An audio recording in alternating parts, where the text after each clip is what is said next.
मानगोनां रायजो राजा नोंथांमोन दिनै भारत सरकार एबा आसाम सरकारा बै बेरामनि थाखाय गोख्रों थांखि लादो आरो गोख्रों थांखि लानायानो जाहैबाय जाहाथे जोंनि ओनसोलाव जाहाथे जोंनि रायजो राजाया खुनु बे बेरामाव माने सन्देरनाङा आरो सन्देरनाङाबा जोङो गोख्रोङै जाबायदि भारत सरकार बा माने जा मेडिकेल डिपार्टमेन्टनि जाबायदि माने जोंनो इन्सट्राक्सन होदो बेफोरखौ जों मानिना सोलिनांगोन दा जोङो जुदि माबा मोनसे मिथियोबा जे माबा मोनसे सन्देरनाय बायदि मोनोबा नोंथाङा थाबैनो जोंनि जा हस्पिटाल दङ बेयाव नोंथांमोना थांनानै चेकआप खालायना लानांगो आरो मोनसे खावलायनाय सोरबा जोंहाथ' जोंनि बे ओनसोलनिफ्राय बा दिल्ली बम्बाइ फोराव थांनानै खामानि मावना दङयो दा सोरबा जुदि बिनिफ्राय फैनानै बि फैदोबा नोंथांमोनखौबो आं खावलायनो नागिरो नोंथांमोनाबो काइन्डलि जाहाथे बे बेरामा सन्देरा बेनिखायनो नोंथांमोनाबो जाहाथे हस्पिटालाव थांनानै चेकआप खालायना लानाया मोजां मानो होनबा सन्देरनाया गिदिर खोथा नङा बेनिखायनो रायजो राजा नोंथांमोन बयबो गोख्रों था आरो गोख्रों थानानै जोंहा गथ' गथायखौबो नोंथाङा जिबायदि माने बेबस्था लानांगौ बै बेबस्थाफोरखौ ला जाहाथे जोंनि गेजेर माने सन्देरनो नाङा बेनिखायनो साननाङा जे जोंहा जेबो जाया होनना खिन्थु बे माने बिराद गाज्रि बेराम सन्देरबा खिन्थु जिउनि थांनायनि खोथा फैयो बेनिखायनो बयबो गोख्रों जा आं बेखौनो दिनै सालिंदुवार समस्तिनि बिजाथि हिसाबै नोंथांखौ माने बयखौबो माने खावलायो रायजो राजा नोंथांमोन सोलायनायखौ मानो लुगैदो सोलायनाया जाबाय 17 बोसोर हाग्रामा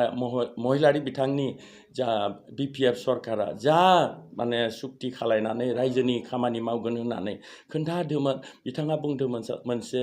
मडेल बिटिसि खालायगोन होनना दिनै बिथांमोना बै मडेल बिटिसिखौथ' जाफुंहोनो हायाखै नाथाय बिथांमोनहासो सासे मडेल जानानै सम्पतिनि पाहार बानायनायखौ बयबो मिथिखायो बे आं बुंनाय खोन्था नङा मानो होनोब्ला बिथांमोना जाबायदि सानदो बे खेबाव रांदो रायजो राजाखौ बायनो नागिरदों खिन्थु रायजो राजाया मिथिखाबाय गासैखौबो दिनै मिथिखानासो बयबो साग्रिद जाखादो बेनिखायनो सोलायनो नागिरखादो आरो सोलायनाया खारथां गोजोन्थों दिनै जोंनि जा सुक्ति प्रमद बर' बिथां आरो गोबिन्द बसुमतारी बिथांमोननि थाखाय बे सुक्तिया जानो हादो आरो जोङो अलरेडि जोङो बिथांमोनखौनो दिनै बै बिसायख'थियाव माने गिबि माने बिबानखौ होनाय जादो आरो सोलायनाया रोखा आरो दिनै बै जाबायदि जों लुगैदो आरो दिनै एनडिबि बिथांमोना 35 बोसोर संग्राम खालायदो फरायसा आफादाबो बेबायदिनो जोंनि गेजेराव हादोरखौ लानानै संग्राम खालायना बे सुक्तिखौ खालायनाय जादो आरो जोंनि बर' माहारिनि 5,000 सुबुंनि बियाव जिउ बायनाय खोन्था दङ बेनिखायनो गोरबोआव लानानै बे बिसायख'थियाव बाहागो ला आरो नोंथांमोना दिनै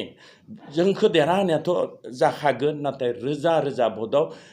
नोंथांमोना देरहानांगोन जोंनि इउपिपिएल राजनितिक हान्जाया बे खेबाव जों गोख्रोङै बाहागो लादो आरो बाहागो लानाय लेखायाव जोंनि देरहानाया रोखा जाखाबाय आरो जोंहा सरकार दानायाबो रोखा जाखाबाय दा खोन्थाया जाहैबाय दा इलेक्सनखौ फासयना होबाय बेनिखायनो रायजो राजा नोंथांमोन बे इलेक्सन कमिशनारा जा थांखि लायो जों गनायना लानो गोनां जायो दा बे बेलायाव दिनै फासयदो बिखौ जोङो साननैसो उनाव बे इलेक्सना जाखागोन बेनिखायनो नोंथांमोना साग्रिद जा आरो रायजो राजा नोंथांमोन आं बेखौनो खावलायनो लुगैयो जायखौ जोंहा जोंनि इउपिपिएल राजनितिक हान्जानिफ्राय बै बिसायख'थियाव खामानि मावनो माने बिबान होदो जेरै जोंहा माने भट कमिटि दाना होदो आरो भट कमिटियानो जाहैबाय जोंनि देरहाहोनायनि मैखोम माने बिबान होनाय जादों दा नोंथांमोना गोख्रोङै खामानि मावलां आरो बै खामानि मावलांबानो जोंहा दिनै इलेक्सन देरहानाया रोखा जाखागोन आरो दिनै जाबायदि लोब लोब गासैबो बिटिआर ओनसोलाव थानाय रायजो राजायानो सोलायनायखौ लुगैखादो आरो बिनिखायनो आङो जाहाथे जोंनि कर्मि नोंथांमोनखौ स्पेसियेलि भट कमिटिखौ गोख्रोङै खामानि मावनानै देरहानायाव बाहागो लानो थाखाय नोंथांमोनखौ आंनिफ्राय खावलायनाय थाबाय